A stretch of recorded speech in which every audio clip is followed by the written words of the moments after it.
Hi, this is Kyle Cease, and I just finished a morning call with a group of people that was so profound for me that I instantly, right after recording it, needed to make an intro for it and get this out to you because I felt that what I learned in it and what we uncovered in this video was so important that we had to share it. And she was so gracious to let us share this video. She had a quick question just about why she has these patterns of overeating. And in this video, we uncover, in her case, why we have addictive patterns and realize that it's a childhood you screaming out, "Please see me," because she experienced some stuff in her childhood that was, she didn't even realize traumatic. And this call affected me almost more than anything I've ever done, and it affected everyone on the call. We were all so touched by it that we felt like, let's share this with you. And I want to offer you, please watch this. Please take in how many ways you might not realize you haven't seen yourself, and how many ways we don't realize we don't see other people, how many things that we do that cause kids to be under the illusion that they're not enough or beautiful enough or perfect enough, and how much we don't see ourselves through the universe's eyes or the moment's eyes. We see ourselves through a comparative, judgmental society's eyes that say who you are is what you look like, who you are is how much you do or what you achieve. All of that's bullshit. And this video, I promise you, will touch your heart so much and probably cause you to create a lot of change in your life. So please, please take this in and enjoy this video that Alya gave us permission to watch together. Thank you. Enjoy. Watch this. Hello. Hi. So I've been thinking of what you were saying yesterday about shifting to a world that we prefer, and the way you were talking about it makes it sound so easy. And looking at everyone on the screens, I also got the impression that like people are there and that on the higher dimension, and in reality, I don't find that I'm sort of like able to get there, sort of thing. And my ongoing thing has been like on these calls just about my sort of overeating of junk food and me wanting to release weight, and even talking about that now seems so small compared to the world's what the world is going through right now. And to me, I mean, having the lockdown is actually amplifying my patterns in terms of just the overeating of junk food. You say it's purifying your patterns? Amplifying my pattern. Amplifying. Yeah. Even though I'm doing all these things, the meditating and just thinking of all the things we've learned and just thinking of the bigger picture of what the whole world is going through, I still have these like just what I now see as my small thing about me, just the eating of the junk food. Because even after what you had said yesterday, still, at night I'm eating like this chocolate or cake or stuff. And just the thing about going to the world where you prefer, just of course I'd prefer to eat healthy, I prefer to release all my excess weight, I prefer to drink more water. So just that's why that's what I don't know what else to do. So you'd prefer, well, it's probably, yeah, totally. We're sending you love right now. You probably don't prefer that because you're still choosing to do that, right? And there's a reason for that. There's some pattern in you that still wants to be acted out and seen, right? So there's a world that you might think that you prefer, but that might be jumping the gun because there's a pattern that's being really loud and saying, actually, I'd prefer this. The pattern I want is to eat chocolate cake right now. I'm experiencing that I want to protect myself. That's the pattern that I'm going to live in. And no matter how much you say to yourself, I prefer this one, there's something in you that's rebelling against what you prefer. So why don't we honor that pattern for a second and say, what is it want to be seen for? That pattern is screaming out loud. It's protecting you from something. It's doing something. It's saying, look at me right now, instead of saying what you think you prefer as a spiritual bypass. There is a great, beautiful pattern that wants to be seen, that probably served you in the past, that wants to be acknowledged and not just escaped from and loved. And maybe you're here to love that pattern a little bit. Do you get what I'm saying? Yeah.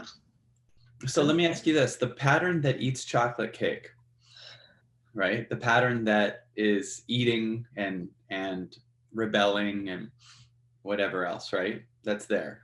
There's a pattern that exists in you that's doing that, right? Is that accurate? Yeah. I mean, when the lockdown isn't happening, I have access to all the junk food, and I also have access to healthy food. So it's a sort of a balance. It's a conflict of, just trying to balance. But now there's actually not so easy. I've got to stock up of junk food, and it's not so easy to get the healthy food. So the amplification of eating the junk food, in terms of just eating everything I'm eating is junk food. Right. So the pattern is eating junk food, right? I would imagine that is some type of acting out or protection or something from your past. Do you get what I'm saying? Yeah. You've gone to it. It's protected you before. You would be uncomfortable, and in the past it said, we go to junk food. We go to these patterns to help me not have to deal with something that's too big for me to handle now. Is that accurate? Is there something there? In the past, it needed to be seen. What I hear is you thinking you prefer this one thing, but this pattern keeps acting itself out so that you'll see it and thank it for its service. Like, we all have patterns. I don't know what it's protecting me from, though. Okay, in the past, what did it protect you from? In your childhood, when the first time you found yourself eating some type of sugary dessert, was it after someone didn't see you, a parent yelled at you, or someone said something, anything like that? It's nothing like a childhood thing. The first time I actually went on a so-called diet was probably when I was late teens, like 18. Mm-hmm. So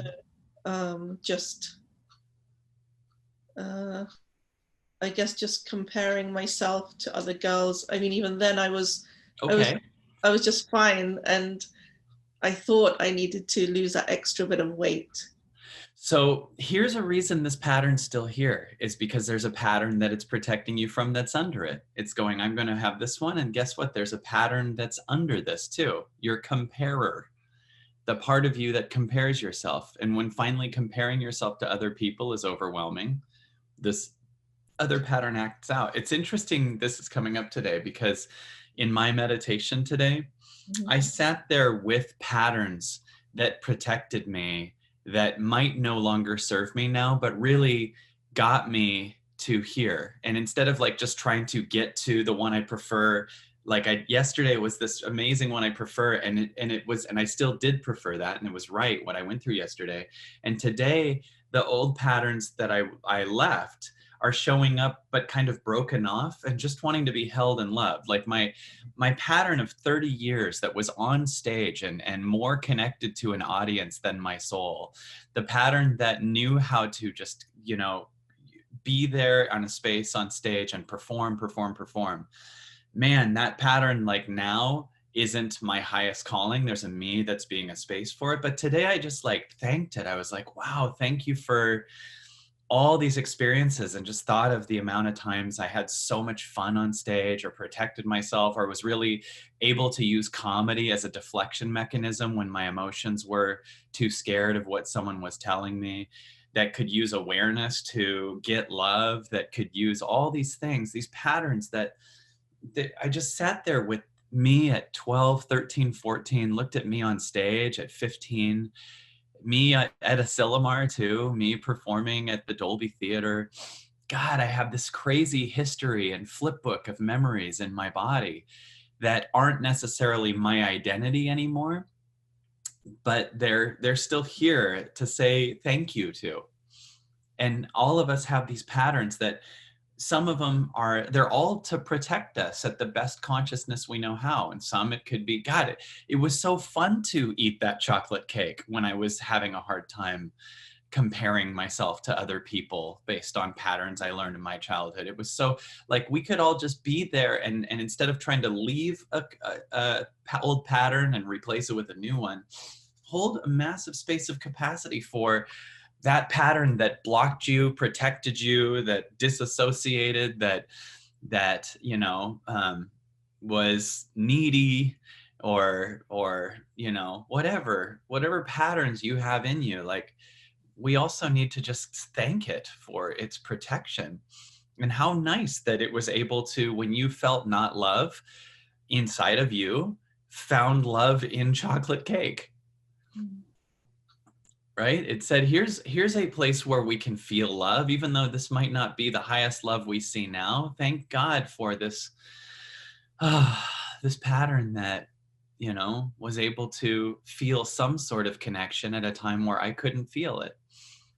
And maybe that's why it keeps acting out. It says, I'm not here to just be bypassed. I'm here to also be seen and loved and thanked because I served a purpose too.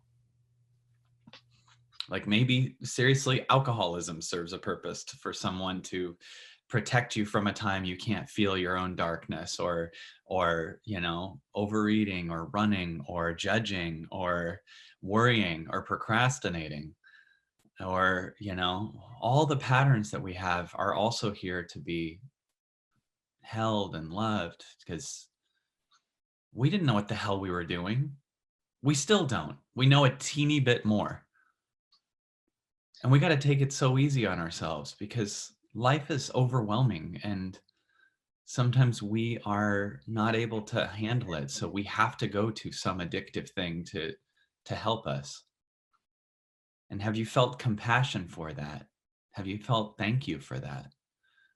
That overeating needs to be seen as something that was your friend too.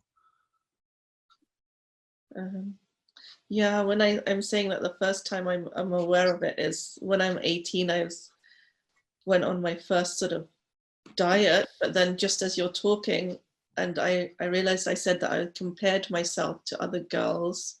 Mm-hmm. I just flashed back to a memory when I was 8 or 9 and in primary school, and I just joined a new primary school, and they had a school play going on, which was actually a beauty contest.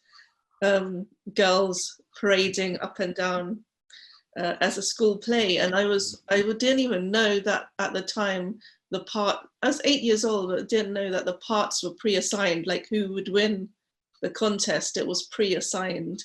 And I had all my sort of like beautiful glittery dress on and long hair, and the girl who actually won was a tomboy, and she had like just like maybe even, I don't know, as a tomboy with just boyish hair, and I couldn't understand at that time why she would win over me. And I feel bad even saying that because I think everyone is beautiful, you know, and just flashing back to that must be the first time I compared myself to another girl, thinking, how did I not you know, win that? And so going forward to when I sort of saying my first diet, it's okay eating, but then how did that protect me? How is doing things to my body that are not good for my body, how is that protected? Well, let's break it down. First of all, how a pattern protected us will never make sense.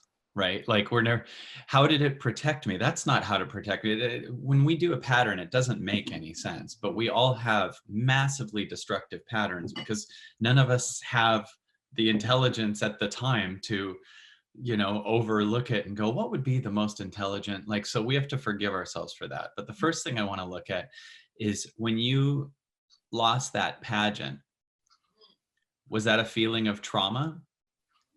Did it hurt? Yes. Yes. So that's an overwhelming feeling. Mm. And I'm sure at that age, you didn't probably have the capacity to, you know, be in a major meditative state and really understand on the higher level what's really happening. No. Right? Right? Yes, yes, totally right. I mean, I only started meditation with you a year ago. Yeah. Yes. What you just said is great. Because remember, when you were 18, you didn't know this. No. Right? So we have to look at that. So you had this moment where you felt compared, judged based on your looks, created a belief about yourself based on this pageant. You've no idea what the entire picture is or anything, right? But it felt traumatic to you. Yeah. It was too much for you to handle at 18. At 8. At 8. 8 was I'm the sorry, I pageant. thought you said 18. It was No. too much for you to handle at 8. Yeah. 18 was when I first remember trying to release weight is 18, but going back to the pageant, that was age 8 at school, where 8. you have school plays and it's already decided who was going to win, and I didn't understand at the time. First of all, instead of us having judgment for you at 8, how about we have judgment for the fact that there was a beauty pageant for 8-year-olds? Yeah. I mean, if anything is going to affect us as children, it's having a egoic comparative beauty pageant among that makes me want to cry. Among 8, let's look at what your 8-year-old had. Now you have the capacity right now to look at what the 8-year-old you had to endure. Because I sit here and picture if Vivi at 8 was in something like that and someone else won it based on some arbitrary thing and Vivi felt she was less perfect than she is, that makes me want to cry. So let's have compassion for your 8-year-old. Let's have compassion for all of our 8-year-olds that were put into a world that compared us like that.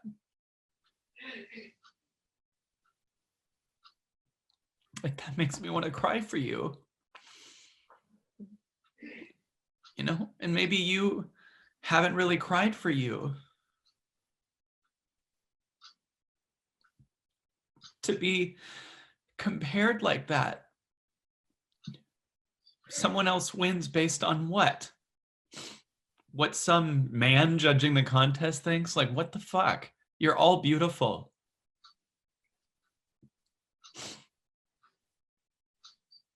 And I just like hope that you feel for you, because that's if that's too much for you to handle, of course you would want to overeat.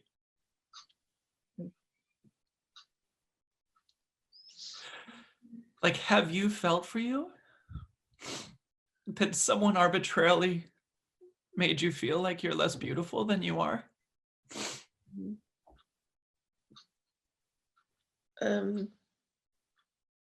I've tried. I think I haven't been able to connect to that 8-year-old, but I always remember that memory and just realizing that I didn't know at the time what was going on. And like, that's not you're not beautiful. That's not your shitty. They shouldn't be fucking doing that to kids. That has nothing to do with you. Do you know that? None of that means anything about your beauty. Sorry, I'm really passionate about this right now, but I just like, you're 8, no emotional capacity to handle a beauty competition. You're 8. You have no capacity to understand anything. And have you had annoyance at your parents for letting you be in that? Have you had, like, have you looked at outside of you? Because if this, yeah, I don't think my mom even knew what was going on. All she knew was I had to dress up for this thing at school, and she didn't like. I don't think she even knows now that I remember all that, but she didn't know it was like a beauty contest. She just had to. You know, when you go home and you say, I need this for school. So I just needed the best sort of dress or outfit that I could have. And she really didn't know. She just thought it was like a dress up day at school. But this was something that the teachers were doing. And my mom didn't even watch it. There was other moms that were there watching, and my mom didn't even know that she had to stay to watch it. And I remember also at the time sort of looking out in the audience to see if my mom was there, but she wasn't, so she didn't even know. And it was a new school, so it was like my first sort of 2 or 3 weeks within that school, and all my mom knew was that I had to just dress up in a nice dress for something going on at school, like the dress up days that they have now, such as book day or something. Yeah. But this was an actual beauty contest. But have you really been there for you? Like, I hear you talking about the circumstance, but I don't think you really understand what you as a child had to endure to be compared like that, to try to make it in a world where you already have made it, to try to fit in a world where you already belong, and be told that you're less than because someone else won. That person deserves to win, but you're just as beautiful. We're all beautiful. And the idea that, of course, at 8, if you lose a competition like that and are under the illusion that you're less attractive, that is too much trauma for you to deal with. So of course you're going to overeat or do something to fucking help you numb the fact that you have had something happen that's beyond your consciousness can handle. That's why. I can even hear the way you talk. That's still there. You know, that's still like, I want to offer you to be there for a you that and any one of us to be there for an us that was ever compared as a child. Like I keep thinking of Vivi undoing herself from how perfect she is based on some other thing that's so arbitrary, you know, and like, just I just feel for that, you know. And I hope that you take a minute and say to yourself, that's not true that I'm less attractive or not beautiful in any way. Like, take a second. Would you say that? Because I don't think you know that. I haven't been able to connect to that inner child. I find it generally really difficult to connect with my inner child. So if you can help me do that, that would be good. I'm offering it right now. Would you say this out loud? I am so beautiful. Yeah, I am so beautiful. So I can't believe that when I'm saying it. So I know, because that experience and probably other ones like it were so much for you to handle that lie became truth to you. And so we're going to use these meditations now for you to see that, because I think when you're meditating, you're probably meditating around that trauma. And you don't want to look at the fact that you're actually a beautiful person, a beautiful soul, a beautiful woman, a beautiful child. I know I'm beautiful inside, and maybe that's just the sort of superficial thing that I can't get. You are looking at yourself from some arbitrary contest view versus God's view. I want you to look at yourself from the universe's view. Like, literally, that contest could be some person that someone gave $20 to so their kid could, you don't even know anything about what made them choose that. You know what I'm saying? Like we don't know anything, right? Like, you don't know anything of why that other kid was picked. It could have been the judges were friends with the people. Yeah. It could have been, you know, so but you told yourself, I'm not beautiful, based on egoic comparison of other people. And it's such a diss to the universe, and it's such a diss to God, because you're perfect. And any one of us that this hits, like that felt like they were second in a relationship, that felt like they were second to a sibling, that felt like they were second in a contest, that felt like a teacher picked another kid, like, let yourself feel compassion for that kid that taught yourself that that comparison meant you're less. Like, just be compassionate for that kid, because if you aren't, then of course you're going to override it with patterns, because it's too much for an 8-year-old to think that you're not beautiful. So of course you'll abuse yourself or overeat, because that pattern is too much for you to handle. So that overeating is trying to uncover what I just cried out with you. And I'm offering you to join me in that, because your inner girl was abused. Your inner 8-year-old was abused. And we still have compassion for the people that did it. This isn't some vengeful thing. This is just like, take in the fact that your 8-year-old, and all of our kids were in different ways, was totally abused comparatively. And that might have been one of a few different instances in your childhood that have given you a life of judging yourself. And today we're going to have compassion for that little girl, because she's perfect.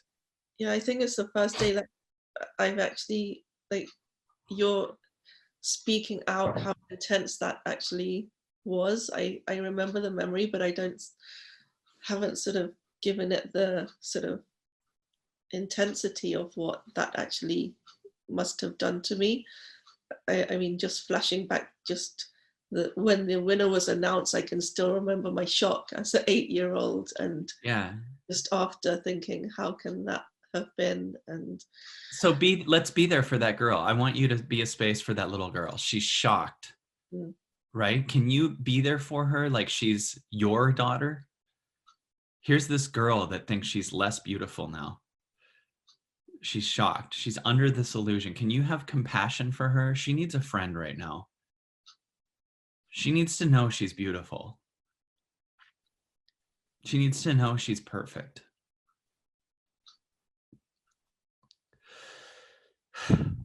She needs to know she did a good job.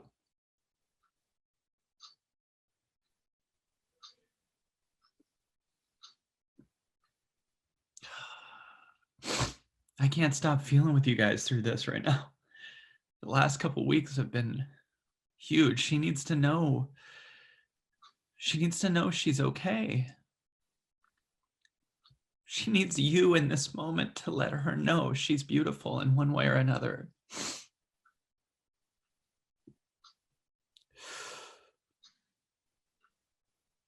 And all of you guys, your little kid needs to know.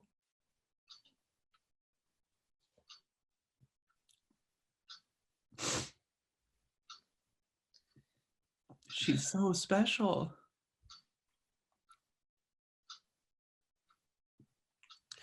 She's God's kid, you know? She's the universe's kid. She's not that judge's kid.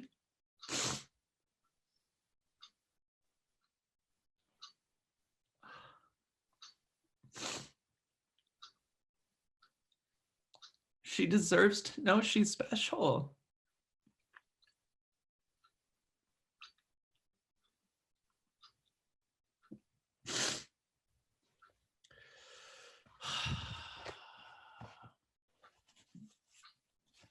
Really, really take in the idea of how horrible that would be to a little kid.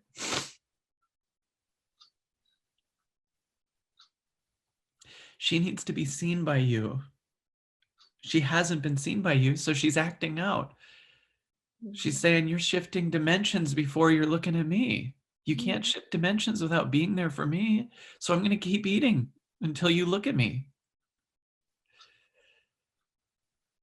I'm going to keep screaming via chocolate cake for you to get you to look at me. And luckily there's enough calls where you can ask about it so we can look at this and go, fucking, we all can look at our kid, because there's a few of us tearing up here, feeling for you and feeling for our kid and feeling for the idea of just competition and what bullshit it is. We're all unique. We all are different. You can't have competitions and comparison like that.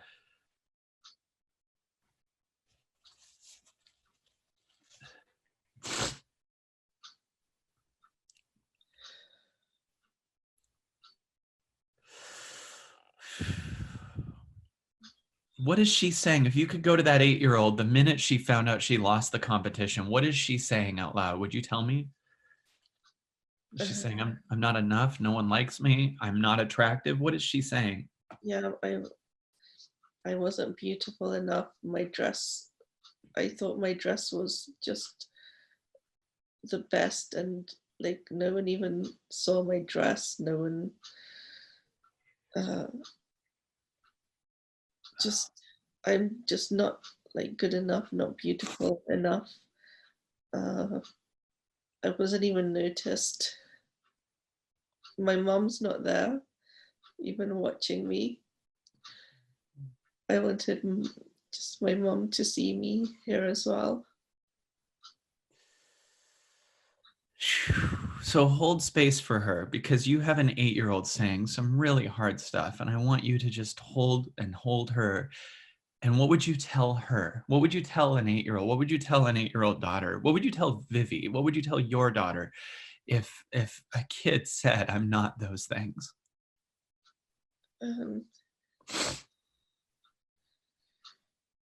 Just how can you say that? You're just beautiful. Everyone's beautiful.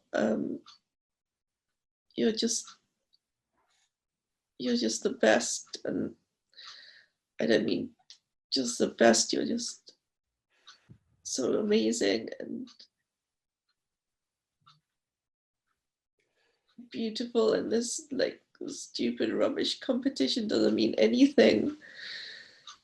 Why did the teachers even do that? Why did they even, the other girls who didn't win must have felt that as well. Who knows which other girls are going through stuff because of the stupid competition that teachers did. Yes. It doesn't mean anything.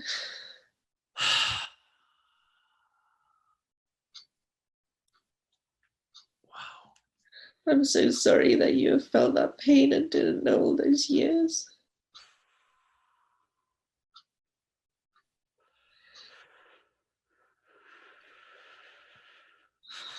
I'm so sorry that you didn't even feel like anyone was there for you. And I haven't been there for you either, even though I remember that. I just didn't realize how much pain was still inside because of that.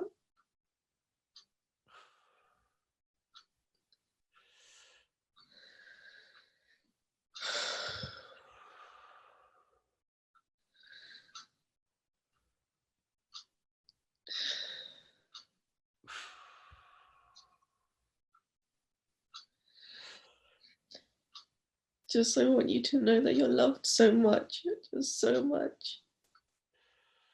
You didn't need to compare yourself to anyone. Yeah, God made you just the way you are. Just be happy in yourself.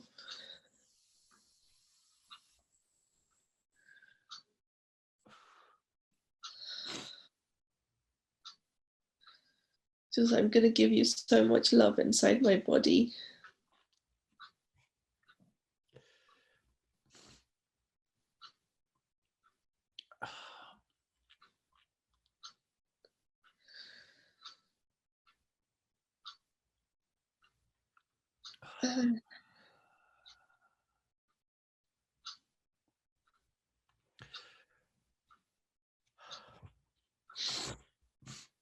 And all these amazing people who are here right now seeing you too. They're all seeing you. And have helped me to see you. I've seen you today, and you'll always be in my heart. Just I'll be loving you so much.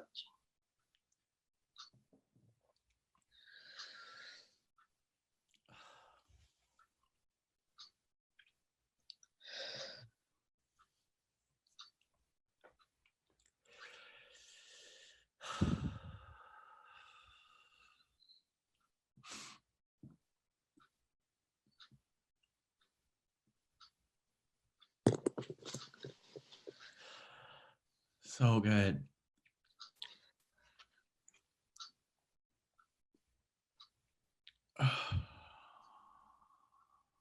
What do you feel right now? You're connecting to her. It really helped me. I mean, you saying all that stuff really helped me. I think it's the first time I've ever connected in that way. Although, like I say, I've remembered the actual factual experience. I've never connected in that way. I can really feel it in my heart. And just you sort of realizing the intensity of what I must have gone through, it really helped me see. Having a daughter really is teaching me so many things. And she's so special to me. And the idea that something could create the illusion to her that she's not, that's something we have to end in this world. Like, that's one of the things I really hope is trying to fall apart in 2020. Just like old ways of taking people away from knowing how special they are. That's so third dimension bullshit to make you think that you should be comparing yourself, that you should, your value is based on how much money you make or what you do, or, you know, how your reputation is or how you're seen, anything. Like, that your value is based on that you exist and that you're here and that you're perfect. And hopefully one of the things that happens in this time is people are met with that truth. And the reason that pattern in this time is so loud, which is a great thing, it's so loud. It's trying to, it's going, yeah, I'm in my final stages here. You're either going to look at me or I'm going to bring you down with me. Like, you're going to either look at me and love me, and you just did, and that can help you be with it. And I want to dare you today to spend so much time with that 8-year-old who has felt so compared and then not seen for all these years. And I just want you to spend a lot of today, if you're quarantined in your house, just holding her, right? Just be with her, like lie on your couch and let her know how beautiful she is and let her know she's enough. And you might be surprised that as you feel that and tear some stuff out, how much less you feel like acting out with an addictive pattern, because you're not at war with your inner child. You're in harmony with her. Yeah. Right? So that can give us an insight on why we have addictive patterns. It's a traumatic moment, screaming, look at me, look at me. And our life is always trying to be in review. And it's a time where, through the quarantine and through how much we're letting go of, where we have to look at, it's like all of us have to look at this thing now. I like what you said about you can't go to the fifth dimension with like leaving me here, you know. So yeah, just we're either going to see our patterns or our patterns are going to bring us down, right? And we have this great opportunity to open our hearts and go, where did I feel unloved? Where was I under the illusion I wasn't enough? That's what's under an allowed addictive pattern. A moment that hurt too much for you to process at the time. And then you kept not processing it. So now a pattern is yelling through overeating, through whatever else. But there's enough insight for you to see it, because you wouldn't have been on these calls asking or meditating, right? You would have just been the pattern and not known. You'd have just been the overeater and said, this is who I am. I'm an overeater. yeah. Versus having the capacity in you to say, why am I doing this? That already was your separation from being an overeater. Do you get what I'm saying? Mm. From your identity to being now you're, that's what's under these patterns. That's what's under addiction. And in that moment, I actually felt, you know, I was saying everyone on this call is seeing you. And I actually felt like I had this group of friends that were helping me and seeing my younger self. So it's like so many people, not just me, were seeing her. So thank you to everyone. Yeah.